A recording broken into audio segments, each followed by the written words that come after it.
In 1492, a little-known Italian navigator stumbled into a chain of islands that ended up being a massive continent.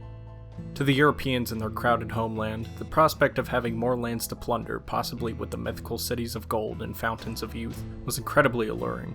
Courts and corporations across Europe began funding ventures into the continent, looking for glory, gold, and God. One such imperial power to be was Scotland. In 1695, the English banker William Paterson helped start a Scottish East India Company to acquire resources for the nation's overseas adventures. In 1698, they decided to establish a colony on the balmy and beautiful southern coast of Panama, a stark difference from the Scots' native frigid and desolate North Sea shores. In July, 5 ships and 1,200 settlers departed from Leith and made their way towards Panama. On November 5th, they made landfall, planted the Scottish saltire, and declared their new colony, Caledonia. The cool and comfortable winter of southern Panama allowed the Caledonians to flourish and build up their colony. However, the Pura Vida was soon replaced with the hell that is Central America in the summer months. Intense heat and tropical diseases devastated the Caledonian population. In late 1699, the few remaining Scotsmen in Caledonia abandoned the colony.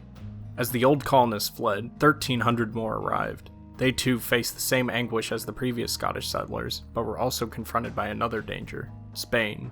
Now controlling much of the southern American continent, Spaniards saw the Caledonians as a barrier to total domination of the region.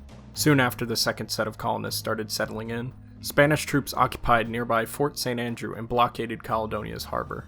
Seeing how awful the conditions were in New Caledonia, the Spanish commander told them that they would allow the Scots to leave if they left their arms and ammunition behind. Wanting to leave with every fiber of their being, the Scots agreed and sailed away from the failed settlement. By the time they were ready to leave, only 300 of the 1,300 settlers of the second voyage weren't either dead or severely sick. Their pain didn't stop when they left the shores of America either. A fever broke out aboard the ships, killing hundreds. One of the ships ran aground, sprang a leak, and was sold in Jamaica. Another one of the ships sank in the Atlantic, taking 140 settlers with it. By the time they reached Britain, only around 30 settlers remained even somewhat alive. The failure of a colony is undoubtedly a punch in the ribs to any nation, but particularly so in Scotland. It's estimated that anywhere from a quarter to half of Scotland's total wealth was involved in the scheme, so the destruction of the colony left the kingdom deep in the red. The financial situation was so disastrous that Scotland agreed to the Act of Union in 1707, becoming part of a united kingdom with its hated rival, England. At the end of the day, it wasn't an epic war or a royal dispute that brought Scotland under the yoke of London. It was debt.